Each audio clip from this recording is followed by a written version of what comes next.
No vendían solo droga, no se trataba solo de dinero, ni de las cuotas de extorsión, ni de las viejas guerras territoriales que durante años desangraron a El Salvador. Lo que esta célula de la Mara Salvatrucha estaba haciendo, según las autoridades, era algo mucho más perturbador y mucho más difícil de perdonar. Estaban cazando niños, buscaban a los más jóvenes de la colonia, a los adolescentes, a los muchachos que apenas empezaban a vivir, para arrastrarlos hacia adentro de la estructura, para convertirlos en la próxima generación de la pandilla. Y todo ocurría en plena madrugada en 3 distritos del corazón del área metropolitana de San Salvador, hasta que la fiscalía y la policía cayeron sobre ellos. Si te interesa conocer los operativos más importantes y los golpes más impactantes contra la delincuencia en El Salvador, este es tu canal. Suscríbete ahora mismo y activa la campana, porque esta historia revela una de las caras más oscuras y menos contadas de cómo operaban las maras, una que tiene que ver directamente con el futuro de toda una generación.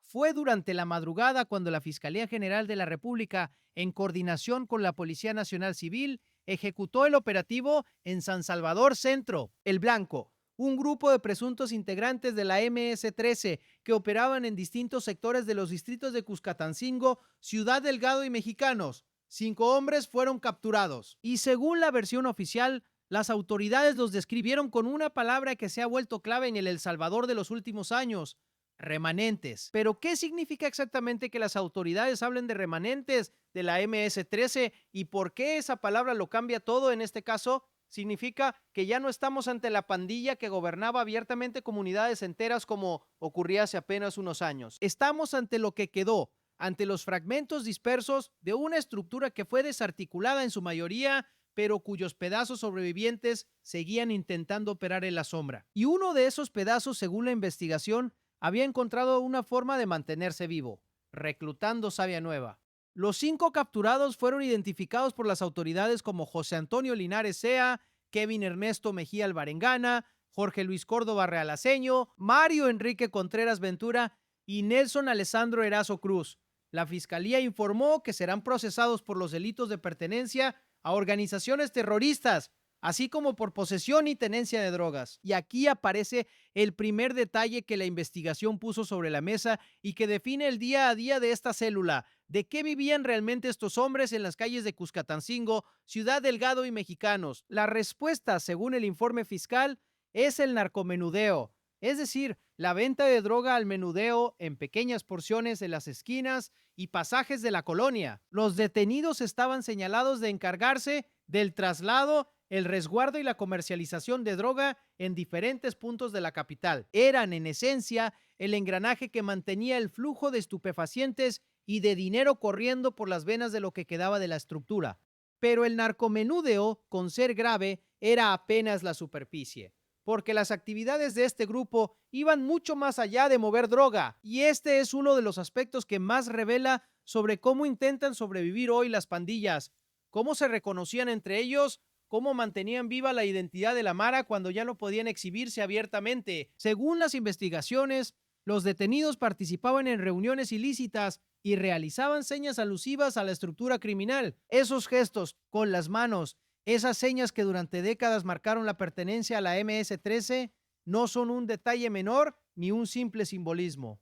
Son la forma en que la pandilla se reconoce, se organiza y reafirma su control. Que un grupo siguiera haciéndolas en plena ofensiva del Estado contra las maras dice mucho sobre su intención de mantener la estructura con vida, de no dejarla morir, de conservar los códigos y las jerarquías a la espera de tiempos mejores. Durante el procedimiento, las autoridades no se fueron con las manos vacías, y lo que encontraron durante los allanamientos confirma el doble rostro de esta célula, el del negocio y el de la organización. Los equipos fiscales y policiales decomisaron porciones de droga, dinero en efectivo, dispositivos electrónicos, teléfonos celucanos y otros objetos que, según las autoridades, servirán como evidencia para fortalecer los procesos judiciales contra los implicados. Cada uno de esos elementos cuenta una parte de la historia.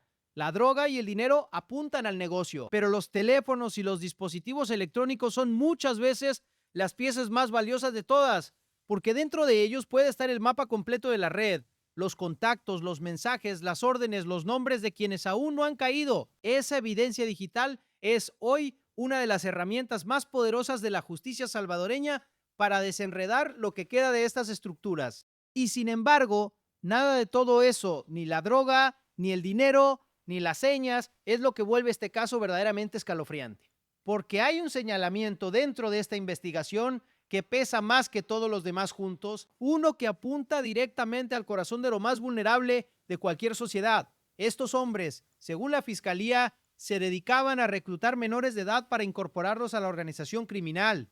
Ese es el núcleo de esta historia, no la droga que vendían, no el dinero que movían, sino el hecho de que, según la investigación, estaban tendiendo la mano hacia los más jóvenes de la comunidad para arrastrarlos al mismo abismo del que el país entero ha intentado salir durante años. Y para entender por qué eso es tan grave, hay que entender lo que significa el reclutamiento de menores en la lógica de una pandilla. El reclutamiento de niños y adolescentes nunca fue un accidente dentro de las maras salvadoreñas. Fue durante décadas una estrategia de supervivencia, porque hay una pregunta incómoda detrás de todo esto que pocos se atreven a formular. ¿Por qué una estructura criminal querría meter a un niño en sus filas en lugar de a un adulto? La respuesta es tan fría como reveladora. Un menor de edad pasa más desapercibido ante la policía. Un menor genera menos sospechas al mover droga o al vigilar una esquina. Un menor dentro del sistema penal enfrenta consecuencias distintas a las de un adulto. Y sobre todo, un menor es maleable. Se le puede moldear, adoctrinar y convertir en un miembro leal desde temprano. Alguien que crece dentro de la estructura sin conocer otra realidad. Por eso, históricamente, las pandillas usaron a los niños de las colonias que controlaban como vigías, como banderas que avisaban de la presencia policial, como correos que trasladaban mensajes o paquetes. El reclutamiento de menores era, en el fondo, la forma en que la pandilla garantizaba su propio futuro. Y ese es precisamente el motivo por el que este señalamiento resulta tan grave en el contexto actual. Porque si hay algo que el Estado salvadoreño ha intentado quebrar en estos años, más allá de las estructuras existentes, es justamente la capacidad de las pandillas para reproducirse, para generar nuevas generaciones de criminales. Desarticular una clica que vende droga es importante, pero desarticular una clica que recluta niños es atacar la raíz misma del problema. Cortar la cantera de donde brotaban los pandilleros del mañana. Cada niño que una mara lograba reclutar era un futuro extorsionista, un futuro gatillero, una futura víctima también, porque la mayoría de esos menores terminaban presos, muertos o atrapados en una vida de la que era casi imposible escapar. Romper ese ciclo es, quizás, la batalla más importante y menos visible de todas. ¿Y qué ocurrió con los menores que estaban en la mira de esta célula? Este es uno de los puntos más delicados del caso y conviene tratarlo con el cuidado que merece, porque la Fiscalía reveló un dato sobre los menores involucrados que muestra hasta qué punto este tipo de casos son complejos. Los menores vinculados a la investigación también fueron parte del procedimiento de las autoridades. Aquí es donde el caso deja de ser una simple noticia de capturas y se convierte en algo mucho más difícil de procesar. Porque un menor reclutado por una pandilla ocupa un lugar terrible y ambiguo. Es, al mismo tiempo, una víctima de la estructura que lo captó y alguien que pudo haber sido empujado a participar en actividades ilícitas. El abordaje de estos casos exige un tratamiento especial distinto al de los adultos, orientado idealmente a la recuperación y no solo al castigo. Y por respeto a esos menores y a la ley, las autoridades no divulgan sus identidades ni los detalles que puedan exponerlos. Lo que sí queda claro es la dimensión del daño. La pandilla no solo amenazaba a la comunidad desde afuera, sino que intentaba devorarla desde adentro, llevándose a sus hijos. Para dimensionar realmente lo que significa este operativo, hay que entender dónde ocurrió, porque la zona donde cayó esta célula no es un lugar cualquiera en el mapa del crimen salvadoreño. Cuscatancingo, Ciudad Delgado y Mexicanos cargan con una de las historias más sangrientas de dominio pandilleril del país. Durante años, estos distritos del norte del área metropolitana de San Salvador fueron territorio profundo de la MS-13. Eran colonias donde la pandilla imponía la ley, donde existían fronteras invisibles que nadie podía cruzar sin permiso, donde la palabra de la mara valía más que la del Estado. La sola mención de algunos de estos sectores bastaba en su momento para que cualquier salvadoreño entendiera que se hablaba de zonas peligrosas, gobernadas por el miedo, que hoy la fiscalía y la policía entren a esas mismas calles de madrugada para desarticular a los remanentes de la estructura es en sí mismo una medida del cambio profundo que ha vivido el país. Y la historia reciente de esa zona lo confirma con casos concretos y verificables. Porque esta no es la primera vez que la justicia golpea a la MS-13 en estos distritos. Y los antecedentes muestran el nivel de horror que se vivía allí. En operativos de años anteriores, las autoridades capturaron a integrantes de la clica Villa Mariona Locos Salvatruchos, una estructura de la MS que operaba precisamente en la zona de Mexicanos y Cuscatancingo y que se dedicaba a algo tan brutal como expulsar a familias enteras de sus propias viviendas. Según la fiscalía de aquel caso, los pandilleros obligaban a las víctimas a abandonar sus casas bajo amenaza de muerte contra ellos y sus familias e incluso les exigían dejar sus pertenencias para que los propios pandilleros ocuparan las viviendas. Familias despojadas de todo de la noche a la mañana, solo porque la Mara lo había decidido. Ese era el nivel de control que ejercían. Y la respuesta del sistema judicial a ese nivel de control ha sido contundente, porque cuando uno mira las condenas que han caído sobre las estructuras de la MS-13 en esta misma zona, entiende la magnitud de lo que se está desmantelando. En procesos anteriores, la Fiscalía logró condenadas de hasta 135 años de cárcel contra decenas de integrantes de una estructura de la MS-13 que operaba justamente en Mexicanos, Ayutuxtepeque, Cuscatancingo y Ciudad Delgado. Decenas de pandilleros sentenciados por el peso de todos sus crímenes acumulados a lo largo de los años. Ese es el destino judicial que, a la luz de estos antecedentes, podría esperar a quienes vayan siendo procesados y eventualmente condenados en estos nuevos casos si la Fiscalía logra probar ante los tribunales lo que sostiene en sus investigaciones. El mensaje del Estado es claro: el territorio que antes fue de la pandilla hoy es escenario de su desmantelamiento. Todo esto, por supuesto, se enmarca en la estrategia de seguridad que ha transformado al país.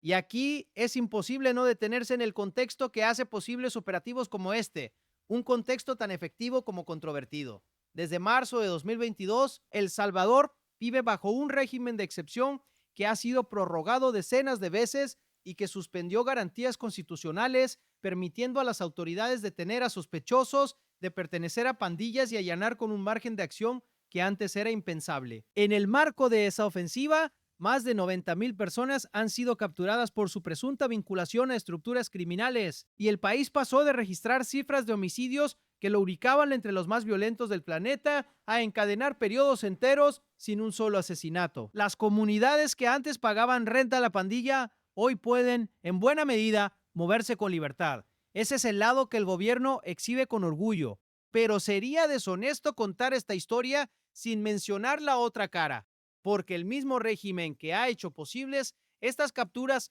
arrastra una sombra que organismos de derechos humanos no dejan de señalar. Diversas organizaciones han advertido sobre detenciones de personas sin vínculos reales con las pandillas, sobre procesos llevados bajo reserva y sobre denuncias de abusos en el sistema. El propio gobierno ha reconocido haber liberado a miles de personas tras comprobar que no tenían relación con el crimen organizado. Esa tensión entre la seguridad recuperada y las garantías sacrificadas es una conversación legítima y necesaria que el país sigue teniendo. En el caso concreto de esta célula de Cuscatancingo, Ciudad Delgado y Mexicanos, hablamos de un operativo sustentado en investigaciones, testigos y evidencia incautada. Pero como en todo proceso, será ante los tribunales donde se determine de manera definitiva la responsabilidad de cada uno de los detenidos. Hasta entonces, siguen siendo procesados, no condenados.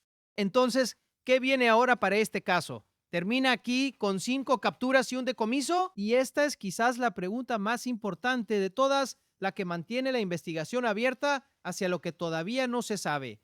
¿Cuántas personas más forman parte de esta red criminal? La propia Fiscalía dejó esa puerta abierta al señalar que las investigaciones continúan para determinar si existen más involucrados en la estructura. Es decir, los 5 detenidos podrían ser apenas el primer eslabón visible de una red más amplia. La evidencia incautada, especialmente los dispositivos electrónicos, será ahora analizada para reconstruir el alcance completo de la célula.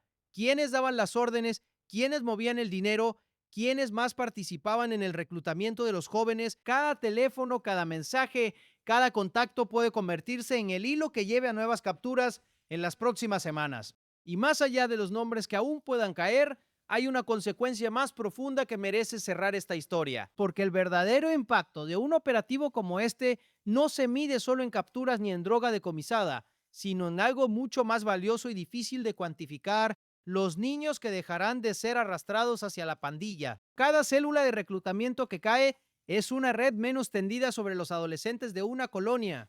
Es un grupo menos de hombres tratando de convencer, presionar o forzar a un muchacho a cambiar su vida por la muerte lenta de la Mara. En un país que durante décadas vio cómo generaciones enteras de jóvenes eran devoradas por las pandillas, interrumpir ese ciclo es posiblemente la victoria más importante de todas, aunque sea la menos espectacular, la que no se mide en años de condena, sino en futuros que no se perdieron. Esa es, en el fondo, la historia detrás de este operativo de madrugada en San Salvador Centro.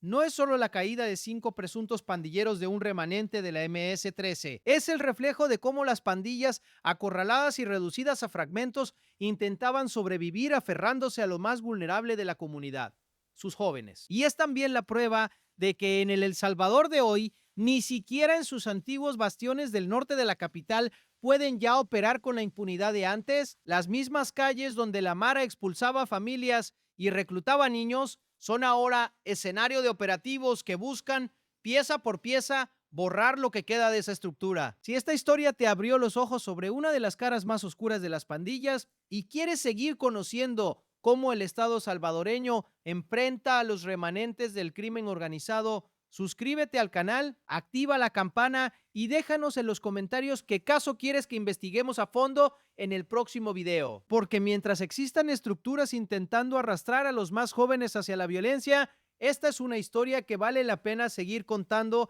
hasta el final.